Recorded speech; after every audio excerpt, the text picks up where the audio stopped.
Last time I did an investment presentation and one of the topics was house hacking, and so I just wanted to do a deeper dive here today.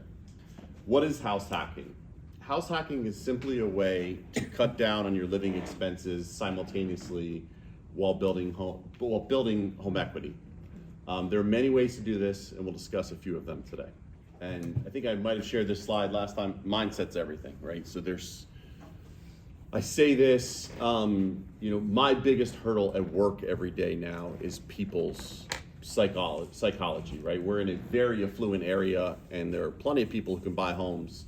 There are some that can't, but my biggest hurdle is people thinking because rates are higher or prices are higher, regardless if they can qualify, that for whatever reason they're not going to buy. And I hate that for them because it's not stopping me, it's not stopping plenty of you, and it really shouldn't stop anyone. So the topics, and I'll dive deeper into all of them. Border income and roommates, short-term rentals, multifamily properties, accessory dwelling units, stacking first-time home buyer programs, and departing residents. Border income is using income from a roommate that you already live with, right? And so when I think about this, I actually think about like a couple of siblings, right, being probably the most applicable. But if it's two friends or strangers that are living together and you've got 12 months of history that you paid rent together, Fannie Mae recently changed the rules where you can buy your next home, and you, assuming that you're gonna take the roommate with you, and then you can use the income, the rental income from the roommate to qualify for the next home. Yeah, that's called border income. Again, the hardest part on the bottom right is the documented history of it, right? Because you have a lease. You have a lease. Everyone's finances are messy, right? And you got like personal side of it, financial side of it. So you're just talking about like canceled checks and stuff like that? Is a way to track that? Paying rent, monthly rent. Yeah, you got to be able to document it. I guess what I'm saying is, if you're starting out young and your roommates, do you have the right like psychology and the finance side to be able to do this on the next step? Yeah, and if you do, then you can do this. And that's why I started with, I personally think it might be more applicable with family, right? Because they're gonna kind of do it together. Getting roommates.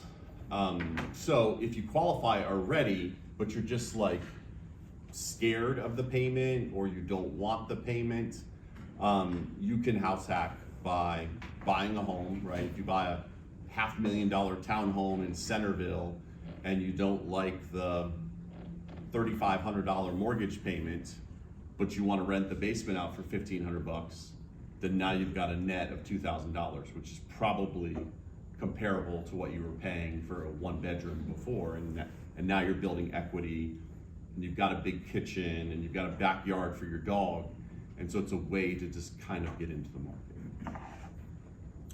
And just pointing out that all of the programs, right, you could use any program to do this. A short-term rental, I'm gonna kind of start in the middle. The biggest thing you wanna be aware of here are regulations, permitting, and HOA restrictions, and that they can change at any time. But this is a way that you can leverage space in your home, right? Renting out a basement, a garage, a single room. And then in doing my research, I stumbled upon Swimply, which is for pool rentals. Actually, you rent your pool. Yeah, so these are hourly rates. And I saw from like, there's one 150, I didn't notice that last night. So yeah, from like 25 bucks an hour to 150 bucks. But how much you charge for your pool? For you, much more higher than that. You bring up a good point. I was like, I thought that it was really cheap on some of them, but I guess we're in March. So I don't know. I didn't like. July might be different. I just did a screenshot. I didn't like look at dates or anything. But That's just 1 hour. Yeah. But there were ones that had like, pool houses, and you could, so You could probably have like a big like baby shower or whatever, you know, in a cool environment, so it's cool. I remember reading something last year where someone made like 150 grand gross last year doing this, and it might have even been local. Multifamily properties, there aren't as many multifamily properties around here, but you can go as little as 3.5% down and buy a multifamily. The money can come from gifts. I was talking to Chris, the other mortgage guy. There are other challenges that come with this, and you basically you got to pass the test, and it's got a financial test. The properties have to be self-sufficient, but in the scenarios where it works, you can do this. It cannot be a boarding house, right? So when we were talking about the Airbnb and the roommates, you can't do both on this, right? From a mathematical perspective. And like, for example, if you had a garage, you can't get rent for the garage and rent for the properties from a qualification perspective. And you can buy something, you know, with traditional mortgage products, where there is some commercial, but it's got to be below 51%, or at least 51%'s got to be residential. Accessory dwelling units, and this might be, you know, one that people like Chris could help with, right? If the county allows it and the permitting allows it, then you can potentially buy something, put a tiny house on it, if you will, and then get rent from it. And there are scenarios, you know, I'm sure they get snatched up quickly, but there are situations like this. I have a friend of mine who bought in Warrenton about 2 or 3 years ago that had a second home on it. And it's permitted as an ADU, an accessory dwelling unit. Quick question. Yes. Obviously, you can tell it has to be living space, right? Plumbing, electrical. Is there a certain minimum square footage it has to be? I run across these so infrequently that I just don't know the answer to that. That's a pretty good idea. And they If you have, want me to, not that I have seen either, but the only thing I've ever seen with square footage is that it has to be smaller than the primary, That's it. which is kind of an interesting thing. Sometimes we'll run into that with like boathouses that try to put one above the boathouse. If it's a small property and the boathouse living space is bigger, they won't let that qualify as an ADU, but That's a yeah. good idea. You do like a tiny home on your property. Yeah. they have bathrooms. Yeah, and what the gentleman did, I think I might have told this story before, but the property in Warrenton, basically if you look at the property, it looks like the existing home was like 50 years old.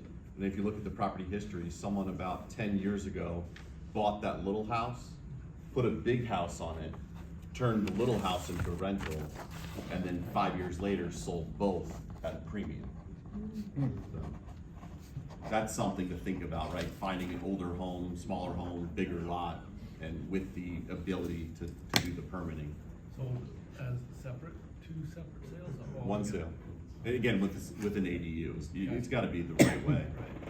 Right. Stacking programs, so just back to the Virginia the Virginia VHDA, Virginia Housing Development Authority. If you are a first-time home buyer and you're trying to wrap your head around buying and having the courage to do it, you know, we just talked about the ways you can do it with roommates or with creative buying strategies, but then you can also, you know, get down payment assistance from Virginia. The second bullet point, Spark, that's something you apply for every time you do a VHDA loan, or if your loan officer, you know, has got your best interest, they're doing it for you, and you can get you either get it or you don't, and it's a 1% interest rate reduction for the life of the loan, right? So all your peers are getting 7%, you're getting 6%. And then there's hyperlocal programs that can be stacked above it as well. They're gonna have restrictions, income restrictions, geography restrictions, purchase price restrictions. You're not buying $1 million house with these. Departing residents, this is my favorite, right? Because so many people in America right now have golden handcuffs, right? I myself have a 1.99% interest rate. And I chose to do that when I refinance because I knew I was gonna tell this story one day. And, you know, so like I would be passing on free money, if you will, by not just you gotta be comfortable being a landlord, but by just not turning it into a rental, making the delta, and then applying against the new home and building wealth on 2 homes instead of 1 home. So now we've moved from first-time home buyer to this step 2. Right. Risks, right? So there's gonna be risk in any of these things. What are the risks? If you're a landlord, you know, you've gotta take the emotional responsibility, the financial responsibility, and the liability. And that's where having the right insurance, having the right amount of cash put aside, and just being willing to do it. If you don't, if the spread's good and you don't want the stress, then maybe getting a property management company. Same thing, that the tenant, you might have some gaps in the tenant paying rent, having gaps in occupancy. The cost of maintaining the home, the loan restrictions, right, on whether you can do it. Most loan products will allow you to do it. And then any change in law and regulation, specifically when you talk about Airbnb or renting out rooms. The biggest fear that holds us back in any decision is fear and misinformation. Please encourage anyone you know that wants to buy a home to have a conversation with a lender. Come up with a plan well before they intend to buy. The better the plan, the easier the loan process. And then just as a reminder, all the states in orange are states that Keystone's licensed in. Wow. Right. Amazing. So we've, So, Tim, basically the number one thing is get with you. Yeah. And get pre-qualified in advance. Yeah. So that the realtors know what they're dealing with, right? for sure, Anybody that we run into, it's like, hey, get pre-qualified, know what you can deal with, know what you can do. 'Cause, I mean, you've got much more creative. Yeah, and I mean, Stuff that I've you ever- rewind a couple of years ago, and I hate to admit this, but we were clerks, right? Like the phone would ring, you'd give us your order, and we'd fulfill it, and many days we could even do better than what you wanted, right? Now it's prices are up, rates are up, competition's up. Low And- inventory. Yeah, and so, Solutions. we need a whole lot more solutions, hence, a whole lot more states, right, to be able to help more people.